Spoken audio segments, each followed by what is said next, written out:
Le contrôle parlementaire, clé de voûte pour un État fonctionnel. Les députés nationaux s'y sont attelés avec sérieux au cours de cette séance plénière. S'interrogeant et interrogeant le ministre questionné, les élus du peuple ont parlé au nom de leur base, évoquant des problèmes réels et essentiels. Des préoccupations qui ont été éclairées par le ministre de la Santé publique, Hygiène et Prévoyance sociale et son collègue de l'Urbanisme et Habitat. En conclusion, après les réponses de l'exécutif national, Freddy Bonzeke, député national et auteur de la question orale avec débat, adressée au ministre de la Santé publique, Hygiène et Prévoyance sociale, tout en félicitant le ministre Roger Kamba pour sa sincérité, lui formule deux recommandations. Je voulais conclure en vous faisant deux recommandations.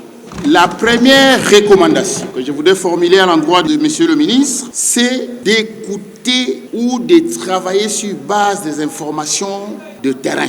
Les députés sont venus ici, sont passés ici pour vous dire que les paiements, les équipes cadres ne sont pas payées, les personnels soignants ne sont pas payés dans les cadres de cette gratuité de maternité. L'irrégularité dans ces paiements-là, l'insuffisance d'approvisionnement en médicaments, être voué totalement, et comme un collègue a dit, qu'on ne puisse pas produire un éléphant blanc.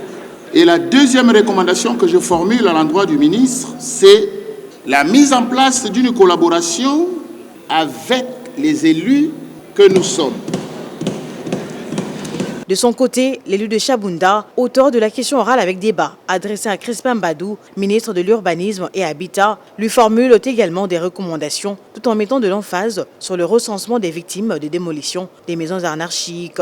Je vais commencer par recommander au ministre de recenser les victimes de démolition des maisons, surtout qu'ils ont eu à bénéficier de toutes les permissions possibles de l'État congolais, que ce soit les avis urbanistiques, que ce soit les permis de construire et tous les documents légaux, ces paisibles citoyens les ont obtenus. Et donc on doit commencer d'abord par les recenser tous afin de les indemniser. Deuxièmement, nous recommandons à ce que ça ne soit pas seulement une promesse théorique qui va se limiter ici, parce que nous allons suivre toutes ces recommandations ici. Il faudra que tous les agents et fonctionnaires de l'État de votre ministère qui se sont évertués à racketter la population soient sévèrement sanctionnés. Je voudrais vous recommander, à l'ère de la nouvelle technologie, l'administration n'est plus physique. Il faudra chercher à moderniser votre administration par la mise en place d'un portail numérique. C'est sur une note positive que s'est clôturée cette séance plénière qui annonce déjà les couleurs de 45 autres questions orales avec débat